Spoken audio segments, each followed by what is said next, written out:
Hey y'all, it's Kim again. So this is Moscow Police Department Law Supplemental Narrative. So these are just reports that have come out after the Bryan Kohberger gag order was released. These are all back from July 8th of 2025, or like the 2025 time frame. But this one is Eric Warner. I guess he was one of the officers.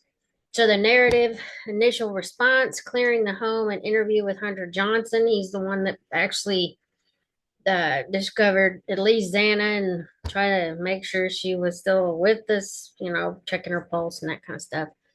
Watch guard event, felony events, and then additional responding officer Sergeant Gunderson, Corporal Schneider, Officer Smith, and Officer Nunez. Case number added to WG. Yeah, evidence none.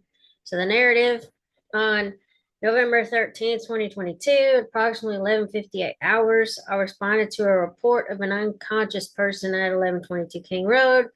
That's all over everywhere. So hopefully YouTube doesn't ding it, but whatever. Despite her dispatch advised the female was passed out from intoxication and not waking up. Dispatch advised there was a male seen in the room with the female last night, and a short time later, dispatch advised the female was not conscious and not breathing. As I arrived, Officer Nunez advised over the air it appeared to be a homicide. I saw a small group of females outside the home in the parking lot. One female advised their roommate was on the second floor and needed help. I went to Officer Nunez's location at the west bedroom on the second floor and passed a male in the living room, later identified as Hunter Johnson. Officer Nunez advised the female and a male in the bedroom had blood on them and appeared to be beyond help. I walked out of the bedroom toward uh, Johnson and saw a clean steak knife on a beer pong table. I pointed out the knife to Nunez. Johnson said he got the steak knife from the kitchen because he arrived and saw the female on the bedroom floor covered in blood and did not know if there was anyone else present in the room. Johnson said he checked the room with the knife for protection. Officer Nunez and I walked to the first floor entrance with Hunter. I asked the females and Hunter if there was anyone else in the apartment, and they did not know. I told Officer Nunez the home was not secure, and we started the process of clearing it.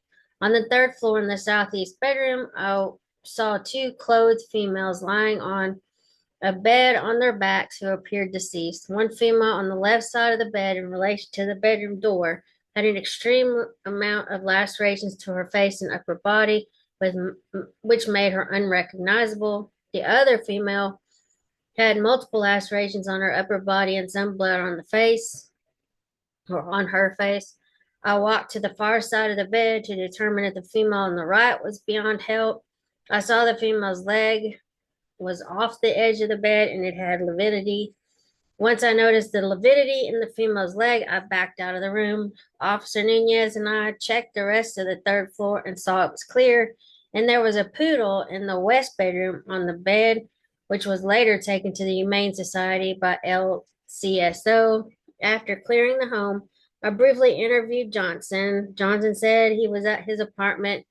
Redacted, his girlfriend, Emily Alliance, received a phone call from one of the girls who lived at 1122 King Road. Johnson said Alliance was called by one of the residents who said they could not wake the female on the floor. Johnson said he came over to the home at approximately 11:55 hours.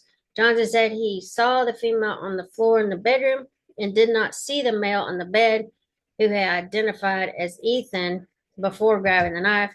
Johnson said he entered the bedroom and checked the female's pulse and found none.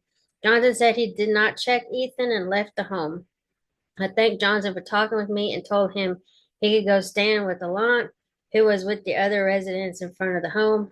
And so it went Bethany Funk and Dylan Mortensen, or the other two roommates.